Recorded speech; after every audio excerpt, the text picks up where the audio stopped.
Now let me discuss the application of what we have learned about forced harmonic oscillation. So here we are going to discuss about an electrical equivalent of a mechanical oscillator. So here we have a LCS circuit, normal LCS circuit, and this circuit is powered by an alternating source.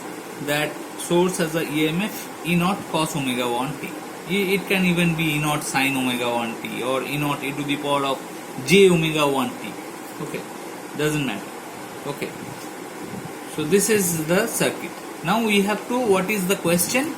We have to find out the current in the circuit. IT, what is the current in the circuit, instantaneous current in the circuit. That is our question. Okay, to find it out, and also the charge stored in the capacitor QT. What is that value? So these are the two functions we want to find out from this particular circuit. This is the question. So what we will do first, as we have done in case of damped harmonic oscillator, we can write down a differential equation of motion. Equation of motion. Differential equation corresponding to the instantaneous charge of the particle stored in the capacitor. So if I is the instantaneous current in the circuit, then the voltage drop around this, applying Kirchhoff's law, the voltage drop around the inductor, voltage drop around the capacitor, and voltage drop around the resistor will add up to give me the supplied EMF. So that is L di dt plus Q by C plus IR is equal to E naught cos omega 1 t, applying Kirchhoff's law. Now if I divide, now I is, as you all know, equal to dq dt, where Q is the instantaneous current stored in the flowing through the circuit. Okay, so this will give me L d2q dt2 plus 1 by C q plus R dq dt equal to E naught cos omega 1 t. That means d2q dt2 plus R by L dq dt plus 1 over LC q equal to E naught by L cos omega 1 t. So following our normal naming system, here R by L is nothing but 2B. I will name it like this. 1 by LC is nothing but omega naught square, and E naught over L is our small f naught.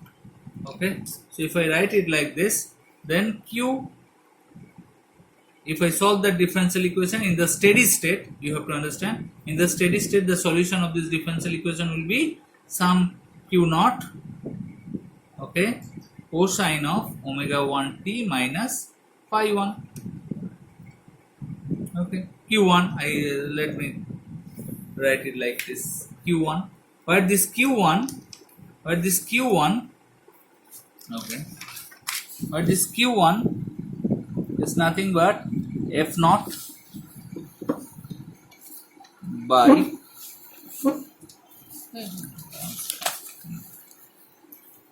by root over of omega naught square minus omega 1 square whole square plus 4b square omega 1 square. Okay, and this phi 1 is equal to tan inverse of 2b omega 1 by omega naught square minus omega 1 square. Students, please, you have to remember these two expressions. Okay, otherwise there is no way. So Q1 is equal to f naught. In place of f naught I will be putting E naught by L, root over of omega naught square equal to 1 by LC minus omega 1 square whole square plus 4b square omega 1 4b square. In place of 4b square, what I will write? I will write R by L square, R square by L square. Okay, 4b square means 2b whole square. 2b is equal to r by L. Okay, I hope I have written everything properly. Okay, now I have to just manipulate this particular expression, and I am not going to do it. I just show you this calculation. See, this is how we manipulate. So I just want to insert this L inside this square root. Okay, I have inserted it. So when I put this L inside this square root, it will become L square. Okay, L square 1 by LC minus omega 1 square whole square plus I have multiplied this term with L square, so L square is gone, like this, r square omega 1 square. Now I will just bring this omega 1 out of this square root. Okay, I have brought this omega 1 out of this square root. That means omega 1 square I have to take common. So omega 1 square is taken common from here, so r square is left, and here I have 1 over omega 1 square, and I have put this L square inside this square. Okay, L square inside this square means L. I have to multiply with L by LC minus L omega 1 square whole square and 1 by omega 1 square.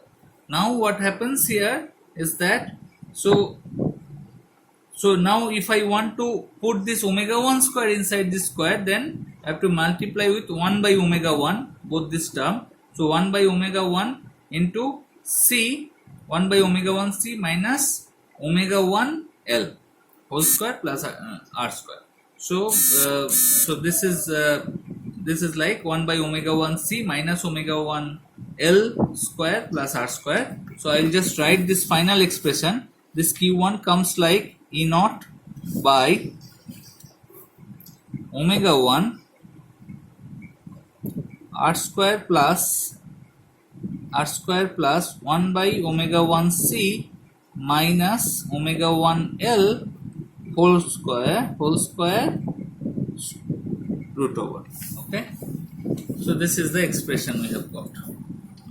I hope everybody will be doing this on your own, so that you have this calculation practiced. Okay, so this is the Q1. Now I is equal to dq dt. I is equal to dq dt. That means dq dt means minus omega 1 Q1 sine of omega 1 t minus phi 1. So that means that is equal to omega 1 Q1 cosine omega 1 t minus phi 1 plus pi by 2. So this is a normal expression. So let me call this as I1. Okay, that is amplitude of the current term. I1 is equal to omega 1 into Q1, that is E naught by omega 1 root over of r square plus 1 by omega 1 C minus omega 1 L square. So this is equal to E naught by root over of r square plus 1 by omega 1 C minus omega 1 L square. Okay, now all of you have learned in your higher secondary days regarding something called impedance of a AC circuit. Okay, what is an impedance? Impedance means that is the resistance given by the inductor and the capacitor. Okay, so if I define a complex quantity called Z, which is equal to R plus JX, okay, where R is the resistance and X is called the impedance of the circuit, then X can be written as 1 by omega 1 C minus omega 1 L. So this is for a AC circuit. X is called the reactance of the circuit and Z is called the impedance of the circuit. Sorry. Okay. So modulus of Z, mod value of this impedance is root over of r square plus x square. So I can write down I1 is equal to E naught by modulus of Z. Now you can understand very clearly when will this current will be maximum. This resistance can never be 0. So when this term is equal to 0, then current will be maximum. That will be called as current resonance. Current amplitude is maximum. current resonance, and that condition is what? 1 by omega 1 C equal to omega 1 L. Okay, so that means omega 1 has to be equal to 1 by root over of LC. What is that thing? 1 by root over of LC, that is omega naught. So this is the current resonance condition, and you can find out the condition at what should be the value of the frequency of the external force or the EMF, external power source, for which the current in the circuit will be maximum. So the answer will be 1 by root over of LC. If you know L and C, then you can find out that current. So this is an application of this forced harmonic oscillation, and this chapter finishes here.